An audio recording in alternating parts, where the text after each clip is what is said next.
Solo a través de la fe nos podemos acercar a Dios. Solo a través de la fe lo estableció así Dios. Hermano, es necesario madurar en la fe, crecer. El Señor nos está enseñando, el Espíritu Santo nos está instruyendo, nos está afirmando en la fe. Hermanos, recuerden que no es por obras. No es por obras para que nadie se gloríe. Nadie llega al cielo por sus obras. Nadie llega al cielo ni por ser bueno ni por ser malo. Es por la fe en el Señor Jesucristo. Pero ¿qué implica esa fe? Dice la palabra, estamos estudiando el texto base de todos estos mensajes, es San Juan 1:12, que es el que estamos estudiando, y motivamos a todos que nos aprendamos de memoria ese texto, porque cuando a ti te pregunten quién eres tú vas a responder: yo soy hijo de Dios. Esa es nuestra identidad en Cristo. ¿Quién eres? Soy hijo de Dios. ¿Y por qué eres hijo? Porque yo he creído en Jesús. Yo he creído que Él murió en la cruz por mis pecados. He creído en su nombre. ¿Y por qué en su nombre? Porque en su nombre hay autoridad. Porque es el único nombre que trae salvación al ser humano. ¿Qué significa la palabra salvación? La palabra salvación literalmente viene de una palabra que se llama soterium. Y una palabra soterium y significa liberación del pecado, liberación de la esclavitud. Entonces, cuando Jesús viene a nuestras vidas, cuando yo reconozco que yo soy pecador, cuando yo en verdad creo en Jesús, se tiene que producir salvación. Porque si yo digo que yo creo en Jesús, pero yo sigo con las mismas ataduras del día que supuestamente hice la oración de fe, en verdad no soy salvo. Porque la salvación tiene dos dimensiones, una dimensión temporal y una dimensión eterna. Entonces, cuando yo hablo de que Jesús es mi Salvador, en mi vida se han tenido que producir cambios que demuestren que yo ya no vivo en la misma esclavitud del pecado que vivía antes. Entonces, ¿en dónde está el problema? El problema no está en el pecado, el problema está en la fe. El problema está en nuestra fe, porque si yo no creo en Jesús y yo no creo que Él vino a salvarme y Él vino a libertarme del pecado, yo no soy salvo. En mí no hay salvación. Por ende, no soy hijo de Dios. Cuando yo me convierto en hijo de Dios es porque yo he reconocido que soy pecador. Por eso cuando Jesús empieza su ministerio, lo hemos dicho varias veces, Él empieza a hablar. Lo primero que Él habla es del arrepentimiento. Arrepentíos porque el reino de los cielos se ha acercado. Cuando Juan el Bautista empieza a predicar, Juan el Bautista empieza a gritar. Dice: soy la voz que clama en el desierto, vengo a preparar camino al Señor. Y todo esto en la venida de Juan el Bautista, y todo eso fue previo a todo esto que se celebra a día de hoy, que es la Semana Santa. Y cuando Juan el Bautista empieza a predicar, porque recuerden que desde Malaquías hasta que empieza el Evangelio de Mateo, los evangelios sinópticos, que es Mateo, Marcos y Lucas, que son los tres evangelios que tienen casi el mismo contenido, en ese plazo no había aparecido profeta en Israel. No había venido nadie y todos están esperando la venida del Mesías, pero antes que venga el Mesías, el Señor manda a Juan el Bautista y él dice: arrepentíos porque el reino de los cielos se ha acercado. Pero cuando Jesús ya empieza su ministerio, Él dice: el reino de los cielos está aquí y está en medio de vosotros, porque el reino de los cielos es Jesús mismo. Pero ¿por qué murió Jesús? Es importante, iglesia, que tengamos todos esos conceptos claros. ¿Por qué?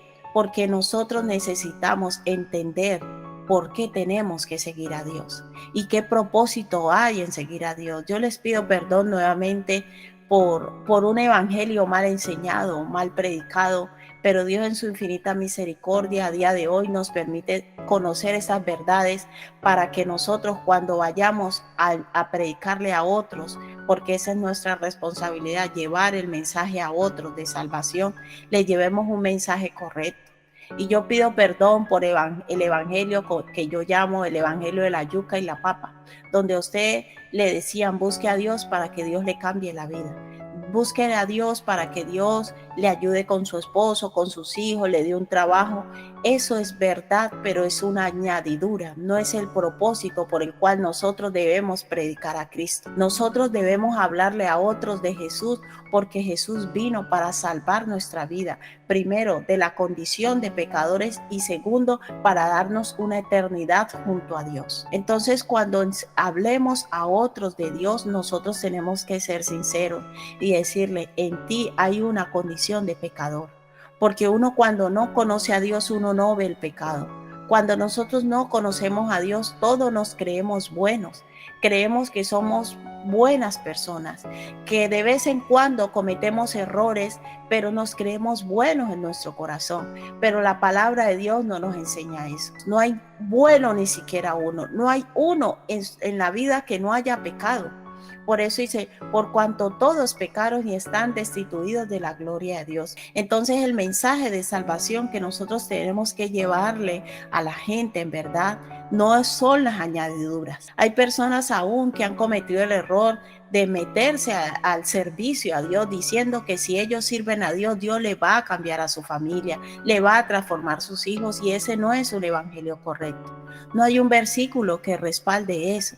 Es cierto que la palabra de Dios dice, mas buscad primeramente el reino de Dios y su justicia, y todas estas cosas serán añadidas. ¿Y cuáles son todas esas cosas que serán añadidas? En el contexto de Mateo 6 está el vestido, la comida, el trabajo, todas las cosas que nosotros humanamente deseamos. Dios ha prometido que nos la dará. Y es más, nos dice que no nos preocupemos ni nos angustiemos por qué debemos de comer o qué debemos de vestir, porque dice que los que no conocen a Dios se preocupan de todas esas cosas, pero que nosotros que le conocemos a Él no debemos preocuparnos por eso, que nosotros debemos preocuparnos primeramente por el reino de Dios y su justicia.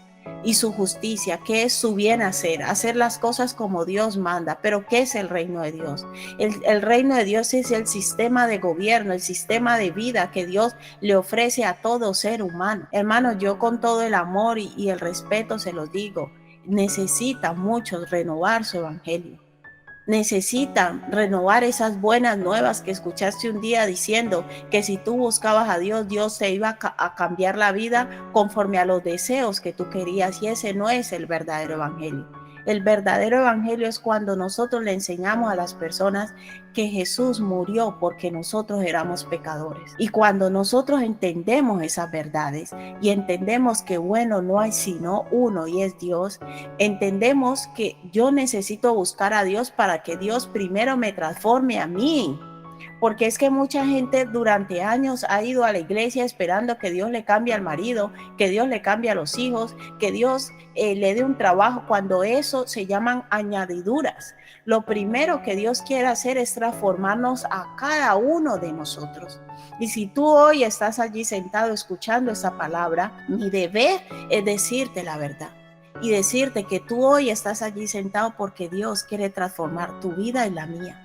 Que Dios tiene un propósito eterno y Jesús murió en la cruz por ese propósito eterno, y es salvarnos de la condenación del pecado, porque el pecado es el que nos lleva a odiarnos, a maltratarnos, a robarnos, a adulterar, a fornicar, a tratarnos mal, a no amarnos. Todo eso, la raíz está en el pecado del ser humano. Entonces, ¿por qué Jesús necesita obrar primero en mí?